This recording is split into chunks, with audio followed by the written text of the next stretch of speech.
हे दोस्तों, स्वागत है आपका एक नए वीडियो पर। तो आज हम पढ़ेंगे syntax of pronoun. Syntax of noun हमने पूरा पढ़ लिया है और उसकी एक्सरसाइज भी हमने सॉल्व कर ली हैं। तो आपने अगर वो वीडियोस नहीं देखी तो चैनल पर हमारे अपलोड है वो वीडियोस, जाइए देख लीजिए। तो हमने हमें क्या पढ़ना है, सिंटैक्स ऑफ प्रोनाउन। तो इसमें हमको टोटल 10 नियम पढ़ने हैं और वो 10 नियम हम आज ही की वीडियो में कंप्लीट कर देंगे। छोटे छोटे नियम हैं। तो चलिए देखते हैं हमारा पहला नियम क्या है। तो हमारा पहला नियम है, यदि कोई प्रोनाउन किसी कलेक्टिव नाउन के स्थान पर प्रयुक्त किया गया हो। ध्यान से सुनिए, यदि कोई प्रोनाउन किसी कलेक्टिव नाउन मतलब समूहवाचक संज्ञा के स्थान पर प्रयुक्त किया गया है तो उसका सिंगुलर नंबर होगा, यदि कलेक्टिव नाउन संपूर्ण समुदाय का बोधक हो। तो आइए इसको उदाहरण के माध्यम से समझते हैं। तो हमारा पहला उदाहरण है, the fleet will reach its destination in a week. तो देखिए यहाँ पर जो इट्स आया है वो सिंगुलर नंबर के रूप में आया है। इसी तरह हमारा दूसरा एग्जाम्पल है, after a few minutes the jury gave its verdict. तो यहाँ पर भी जो इट्स आया है वो सिंगुलर नंबर के रूप में आया है। तो रूल नंबर 1 में बस इतना ही था। तो चलिए हम देखते हैं अपना अगला रूल क्या है। तो दोस्तों हमारा अगला नियम है, यदि कलेक्टिव नाउन किसी संपूर्ण समुदाय के विभिन्न व्यक्तियों का बोध पृथक रूप से करे तो प्लूरल नंबर का प्रोनाउन प्रयुक्त होगा। तो आइए इसको उदाहरण के माध्यम से समझते हैं क्या है। तो देखिए पहला उदाहरण है, the jury were divided in their opinions. तो देखिए यहाँ पर जो दियर आया है वो प्लूरल नंबर प्रयुक्त कर रहा है कि वो प्लूरल नंबर के फॉर्म में आया है। तो दूसरा हमारा एग्जाम्पल है, the committee decided the matter without leaving their seats. तो देखिए यहाँ पर भी दियर आया है। दियर क्यों आया है? क्योंकि ये जो हमारा नाउन है ये कलेक्टिव नाउन है और ये विभिन्न व्यक्तियों का बोध कर रहा है, पृथक रूप से कर रहा है। तो यहाँ पर जो हमारा प्रोनाउन आएगा वो प्लूरल नंबर के रूप में आएगा। तो चलिए देखते हैं हमारा अगला नियम क्या कहता है। तो दोस्तों हमारा अगला नियम है, हु तथा हुम का प्रयोग केवल व्यक्तियों के लिए ही होता है और विच का प्रयोग व्यक्तियों और वस्तुओं दोनों के लिए होता है। तो ध्यान से सुनिए, जो हु और हुम होता है ये इसका प्रयोग केवल व्यक्तियों के लिए होता है, वस्तु में इसका प्रयोग हम नहीं करेंगे। और जो विच होता है, विच शब्द, विच प्रोनाउन, इसका जो प्रयोग होता है ये व्यक्तियों के लिए भी होता है और वस्तुओं के लिए भी होता है। और इन तीनों प्रोनाउन से भाव क्या स्पष्ट होगा, इससे चयन का भाव प्रकट होता है, इससे सिलेक्शन के रूप में हम उपयोग करते हैं। तो चलिए देखते हैं, उदाहरण के रूप में इसको समझते हैं। तो हमारा पहला उदाहरण है, who is knocking at the door. तो देखिए जब कोई दरवाजे पे खटखटाएगा तो वो कोई इंसान ही होगा, व्यक्ति ही होगा, तो इसके लिए देखिए हम हु का प्रयोग करेंगे। और हम चलिए दूसरा एग्जाम्पल क्या है, हुम डिड यू सी दियर। तुमने वहाँ किसको देखा।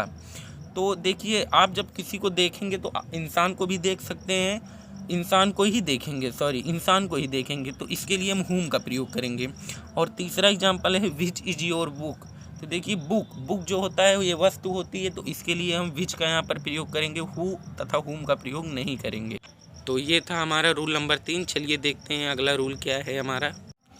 तो दोस्तों हमारा रूल नंबर 4 है, नन का प्रयोग वाक्य के भाव के अनुसार सिंगुलर तथा प्लूरल दोनों अवस्थाओं में होता है। तो ये जो नन शब्द है, ये नन जो प्रोनाउन है, इसका उपयोग हम सिंगुलर रूप में भी कर सकते हैं और प्लूरल रूप में भी कर सकते हैं। कैसे कर सकते हैं, चलिए उदाहरण से समझते हैं। तो हमारा पहला उदाहरण है, there was none in the market. तो देखिए मार्केट जो होता है उसमें कई लोग रहते हैं, बाजार, इसमें कई लोग रहते हैं। तो देखिए यहाँ प्लूरल फॉर्म में आया है मार्केट। तो देखिए नन का प्रयोग यहाँ भी हुआ है। और दूसरा एग्जाम्पल में हम देखेंगे, there was none for you. वहाँ तुम्हारे लिए कुछ भी नहीं है, तो सिर्फ तुम्हारे लिए के लिए बात हो रही है ना, तो सिंगुलर है, तो यहाँ पर भी देखिए नन का प्रयोग हुआ है। तो रूल नंबर 4 भी यही कहता है कि नन का प्रयोग वाक्य के भाव के अनुसार सिंगुलर तथा प्लूरल दोनों रूप में किया जा सकता है। तो ये था हमारा रूल नंबर 4। चलिए अगले रूल पर बढ़ते हैं। तो हमारा रूल नंबर 5 में क्या कहता है, चलिए देखते हैं। जब 2 या 2 से अधिक सिंगुलर नाउन्स को एंड से जोड़ा जाता है तो उनके लिए प्रोनाउन जो उपयोग किया जाएगा वो बहुवचन के रूप में किया जाएगा। देखिए क्या है कि जैसे दो सिंगुलर नाउन आ जाएंगे, उनको अगर उनके बीच में एंड आया रहेगा तो उनके लिए जो हम प्रोनाउन प्रयोग करेंगे वो सिंगुलर नहीं बल्कि बहुवचन के रूप में प्रयोग करेंगे। तो उदाहरण से समझते हैं, जैसे कृष्णा एंड मुकेश, ये दो नाउन हैं, इनके ये देखिए एंड से जुड़े हैं। तो Krishna and Mukesh work hard so they, यहाँ पर जो दे आया है वो प्रोनाउन जो है वो बहुवचन के रूप में आया है। तो they are praised by their friends, तो यहाँ पर देखिए दो दो प्रोनाउन आए हैं और दोनों प्रोनाउन बहुवचन के रूप में आए हैं। तो Krishna and Mukesh work hard so they are praised by their friends. दूसरा एग्जाम्पल भी देख लेते हैं, Ram and Shyam are tired now so they will not work any more. तो देखिए यहाँ पर जो दे शब्द आया है, जो दे प्रोनाउन आया है वो भी बहुवचन के रूप में आया है। क्यों आया है? क्योंकि राम और श्याम दो नाउन है और ये एंड से जुड़े हैं। तो ये था हमारा सिंटैक्स ऑफ प्रोनाउन का रूल नंबर 5, जिसको हमने पढ़ लिया। चलिए इसके अगले नियम पर बढ़ते हैं। तो हमारा रूल नंबर 6 है, सच सेम एज के पश्चात एज का प्रयोग रिलेटिव प्रोनाउन यानी संबंधवाचक सर्वनाम की तरह होता है। एग्जाम्पल देखिए, पहला एग्जाम्पल हमारा है avoid such people as waste their time. तो देखिए यहाँ पर जो सच आया है इसके पश्चात एज का प्रयोग रिलेटिव प्रोनाउन के रूप में किया गया है। दूसरा एग्जाम्पल भी ऐसे है, my problem is the same as yours, मेरी भी समस्या वैसी है जैसी कि तुम्हारी है। तो एज जो है ये देखिए जैसे कि तुम्हारी है, संबंधवाचक सर्वनाम की तरह इसका प्रयोग किया गया है। तो चलिए रूल नंबर 6 भी हमने पढ़ लिया। 7वां देखते हैं हमारा क्या रूल है। तो दोस्तों रूल नंबर 7 में क्या है, चलिए इसको देख लेते हैं। तो आइदर तथा नाइदर के साथ सदैव सिंगुलर वर्ब का ही प्रयोग किया जाता है। तो ये जो आइदर और नाइदर शब्द आपके सामने आएगा तो इसके साथ आप क्या करिएगा, सदैव सिंगुलर वर्ब का ही प्रयोग कीजिएगा। तो उदाहरण देखते हैं हम क्या है, neither of the two students. तो देखिए यहाँ पर टू स्टूडेंट्स देखकर आप वर मत कर दीजिएगा, यहाँ पर वॉच का ही प्रयोग होगा, क्योंकि यहाँ पर नियम क्या कहता है, आइदर तथा नाइदर के साथ सदैव सिंगुलर वर्ब का ही प्रयोग किया जाता है। तो दूसरा एग्जाम्पल है, either of the roads leads to the hospital. तो लीड्स आया है, लीड से इसमें जैसी एस देख के आप इसको प्लूरल मत समझिए, क्योंकि लीड जो होता है वो बहुवचन होता है। यस या एस जब इसमें लग गया तो ये सिंगुलर हो गया, क्योंकि दुनिया की तमाम वर्ब जो होती हैं वो हमेशा प्लूरल फॉर्म में होती है, उसमें यस या एस लगाकर उसे सिंगुलर बनाया जाता है। तो चलिए देखते हैं हमारा अगला नियम क्या है। तो हमारा रूल नंबर 8 है, पर्सनल प्रोनाउन का जेंडर नंबर और पर्सन वही होगा जो उस नाउन का है जिसके स्थान पर उसका प्रयोग हुआ है। तो कैसे, देखिए जैसे the student failed because he was weak. देखिए यहाँ पर जो इसका पर्सनल प्रोनाउन है वो क्या है, द स्टूडेंट। तो इसका जेंडर हो या नंबर हो या पर्सन कुछ भी हो, उस नाउन का प्रयोग उसके स्थान पर ही किया जाएगा। जैसे कि द स्टूडेंट है, यहाँ पर ही आया है, तो ही किस लिए आया है, द स्टूडेंट की वजह से आया है। इसी प्रकार दूसरा एग्जाम्पल है, I have lost the book और इट वॉज वेरी कॉस्टली। तो यहाँ पर जो इट आया है ये द बुक के लिए आया है। तो ये था हमारा रूल नंबर 8। चलिए हम अपने अगले रूल पर बढ़ते हैं।